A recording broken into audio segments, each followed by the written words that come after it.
Volkswagen introduced the highly anticipated ID4 electric SUV. It's a compact SUV which will compete with the Ford Mustang Mach-E, Tesla Model Y, and the Nissan Ariya. The ID4 will be available in early 2021. Let's go over the pros first. Number 1 is cost. The ID4 will start at $39,995, which undercuts the Tesla Model Y by $10,000. Of course, they're not close in performance, but many people find the $50,000 starting price too steep for the Model Y. Plus, the federal tax credits of $7,500 will lower the cost of the ID4 to $32,500 for those that qualify. Tesla ran out of the credits a while back since they've sold well over 200,000 vehicles. Number 2, free EV charging for 3 years.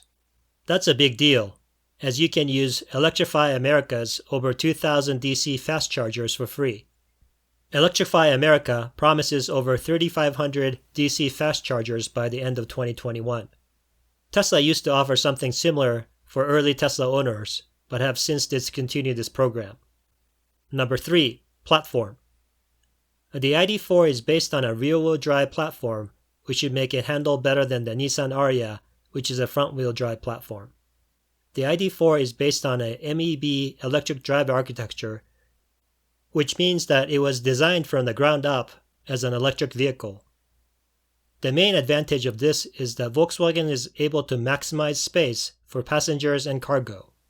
Number 4, styling. I'm probably biased, but I've always liked VW's conservative designs, since they tend to age well. The ID4 looks simple and clean, less frumpy looking than the Tesla Model Y. Number 5, size. The ID4 is almost 5 inches shorter in length and 2 inches shorter in height than the VW's own compact SUV, the Tiguan. Yet, the interior is pretty much the same size as the Tiguan. There's plenty of legroom in the rear at 37.6 inches. Cargo volume is good at 30.3 cubic feet with the seats up and 64.2 cubic feet with the seats down. Those are very good numbers and comparable to many gasoline compact SUVs. Number 6, interior. The interior looks to be very user-friendly, with a speedometer in front of the steering wheel and a touchscreen infotainment system that doesn't look too different from those in other VWs. There'll be Apple CarPlay and Android Auto.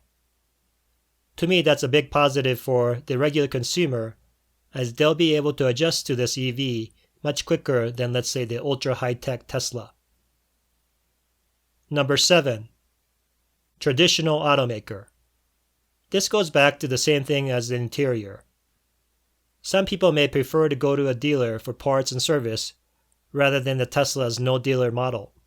Volkswagen has been making cars for many decades, so issues like panel gaps and paint quality shouldn't be problems. And let's go into the cons. Number 1 is performance. The ID4 will not win a drag race with the Tesla Model Y. The launch vehicle will have an 82 kilowatt-hour battery and provide 201 horsepower and 228 pounds-feet of torque. VW says the all-wheel drive version will have 302 horsepower, but won't be available until later in 2021. The standard rear-wheel drive model will go from 0 to 60 miles per hour in 7.5 seconds, and the all-wheel drive model will do the same in 6 seconds. Those are pretty good numbers, but not close to the performance you'll get in the Model Y. That's understandable since the ID4 will be significantly cheaper than the Model Y. Number 2, efficiency. The ID4 will have a 82 kilowatt-hour battery pack, of which 77 kilowatts are usable. The Tesla Model Y has a 75 kilowatt-hour battery, with 72.5 kilowatts usable. The range for the ID4 is 250 miles, and the Model Y is 316 miles.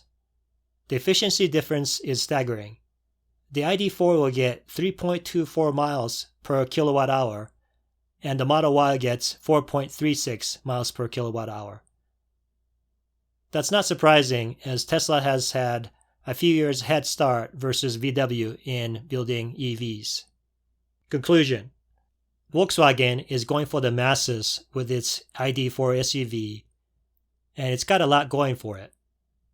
It may not perform like a Tesla, but affordability and practicality are what mainstream consumers are looking for.